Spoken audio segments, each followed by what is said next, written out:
Good day, folks, and welcome to the Anorak Review Show with your host, the Anorak. And here we are at the final installment of this year's Anoraknoween. And boy, do we have a bang to go out on.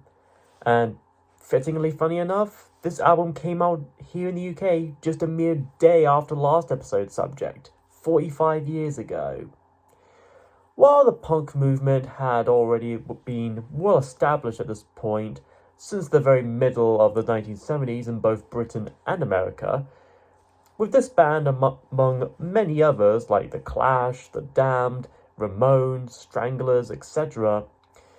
But this album might just be the very height of punk rock music in that very decade. So, let's never mind the bollocks. Here are the Sex Pistols. The cover is simple and it has a sense of controlled chaos. The bold yet bluntness of the fonts, especially the bold colours of black, pink and yellow, and the band name itself is presented in these misshapen letters, likely and instantly catching one's eye.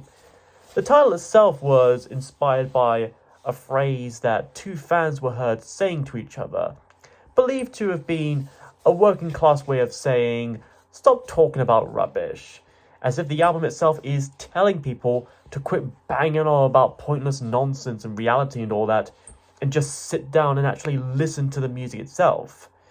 So, let's just do that, shall we? We begin the album with Holidays in the Sun. And this song alone wastes no time at all, with the guitar and bass of Steve Jones, the drums of Paul Cook, and of course the distinctly accented vocals of John Lydon, aka Johnny Rotten, as he sings with his usual sarcastic tone right off the bat in the first verse about not wanting a holiday in the sun, instead wanting to go to the New Belsen to see some history, because he's got a reasonable economy. For those who may not likely know, Bergen-Belsen was a concentration camp located near the town of Bergen in northern Germany.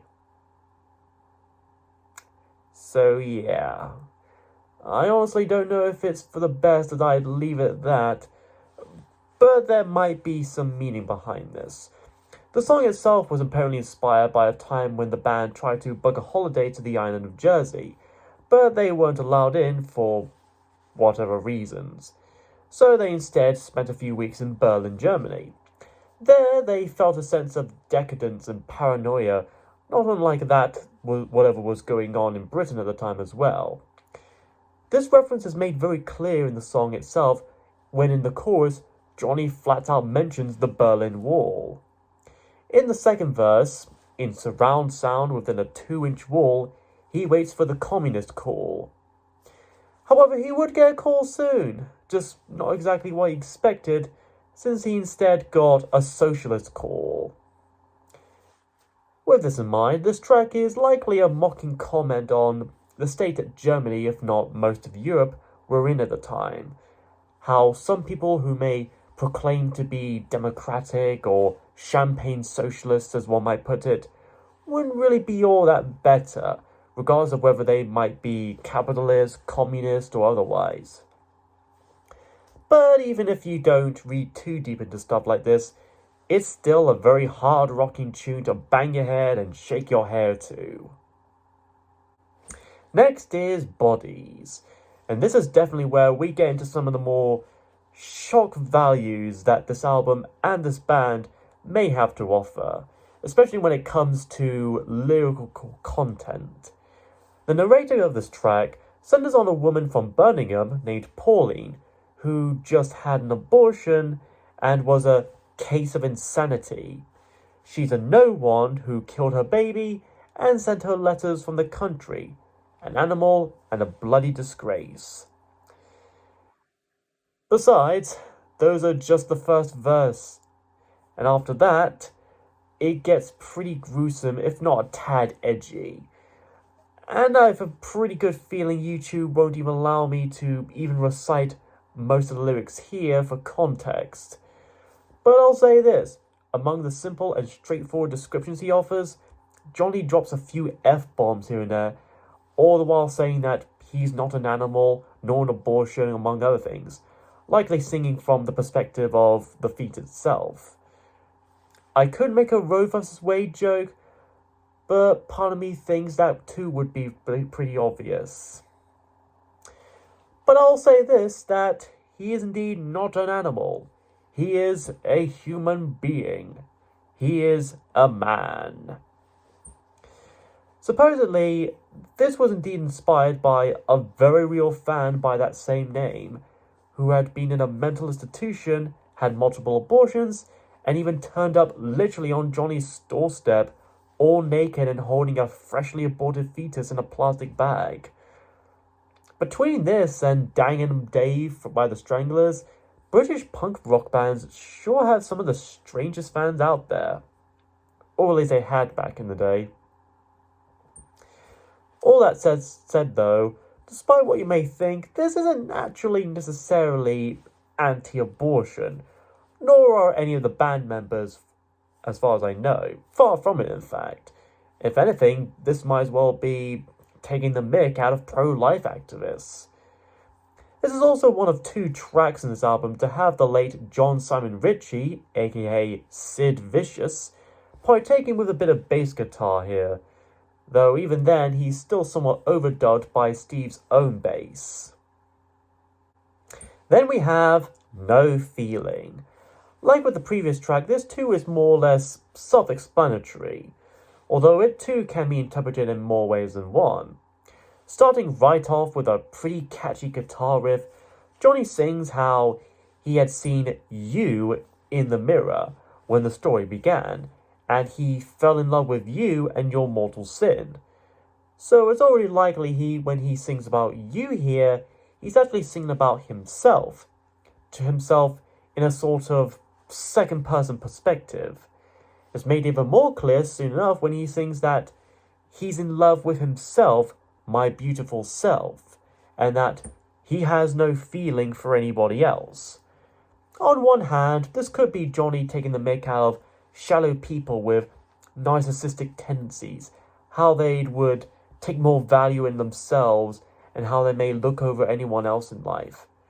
But on another hand, this could well be about self-empowerment, not caring one bit about what anyone else may say or judge, just living one's own life, getting a grip of such and sticking up for it. And this song has a pretty sweet payoff by the very end, as Johnny sings the last line of "see his picture hanging on your wall." That emphasis and inflection on the L in wall is just the tiny cherry on top of this on just the top of this big punk cake. You gotta love it. Afterwards, we have Liar, a blunt and simple title for an equally blunt and simple track. Just 2 minutes and 40 seconds of good old rock and roll, and Mr. Rotten himself deliciously ranting on and on about someone being a liar and in suspension. Who may this liar be, and lying about what exactly? Heck if I know, it could be towards anyone. My money's on Ramjet from Transformers Animated. This could actually be a big pot shot towards those who would try to get their way in deceiving left and right, be they those in high political power or just regular people in general, breaking confidence just to please their egos. And maybe posers as well, claiming to be something that they may not even be. I think songs like this really sum up what punk really go by on both a musical and lyrical level. That being, less is more. That not all songs have to be long or overtly complicated. That short and simple songs can still be just as fun and smart without being lowbrow or cynical. Then comes one of the most well-known tracks of this album, if not all of Sex Pistols and all of punk rock in general, God Save the Queen. Ever since its release, this song had sparked quite the controversy back in the day due to its lyrics and the implications behind such, even getting banned from airing by the BBC, which may have likely led into the eventual success that the album alone, if not the whole album, had gained. That's the Streisand effect for you. Now, going off those lyrics, one may think that the punk band are all anti-monarchist, and they hate the royal family and think that they're evil, right-wing, conservative, Illuminati demon worshippers or something like that. However, it might not be really all that. Even John Lydon himself in later years had lightened up on his views on the late Queen herself, expressing himself to not really be anti-monarchist at all to begin with. Even his fellow band members, Glenn Matlock and Steve Jones, thought similarly as well. At least, the song's an attempt to give a big shock to both the general public and the big record companies, and at most, it's a reminder that the royals aren't any more special or flawless than anyone else in the world. They're still human. As much as we may like to joke about them from time to time, Harry and Meghan may come to mind, we do know that they're not all that malicious or evil. And on a side note, this is also the only other song in this album, besides Bodies, to have Sid Vicious involved to an extent at least. This song could easily be considered the anthem of British punk rock music. So much so that even Motorhead did an equally awesome cover version of it. That alone has got to say and mean something. Even if there's no future in England's dreaming, there's still a future in England's music. Side 1 ends with Problems, which I think is one of the more underrated Sex Pistols songs here, partially because of its catchy riff, as well as also how relatable it kind of is in a way. Here, Johnny sings about, what else? Problems. Specifically about how other people have problems. Too many problems. He needs to be him because it's all too clear. He says not to come to him if you want pity, and if you're lonely, you got no one. You got your body in suspension. Probably due to being a liar, given one of the previous songs. And in the short choruses, he repeats that the problem is you, as if it's you that's causing these very problems to begin with, while Johnny himself remains mostly content, using his feet for his human machine and never staying static. Punk rock and the punk movement as a whole isn't just all about sex, drugs, anarchy, and nihilism.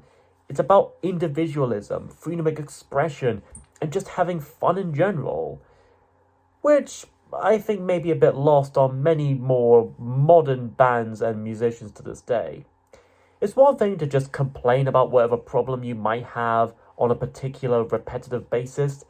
It's another to actually go out there and motivate yourself to do something about it, to find solutions to such problems. And I think anyone, even if you're not a big punk rock fan, you might find something like this pretty relatable to an extent.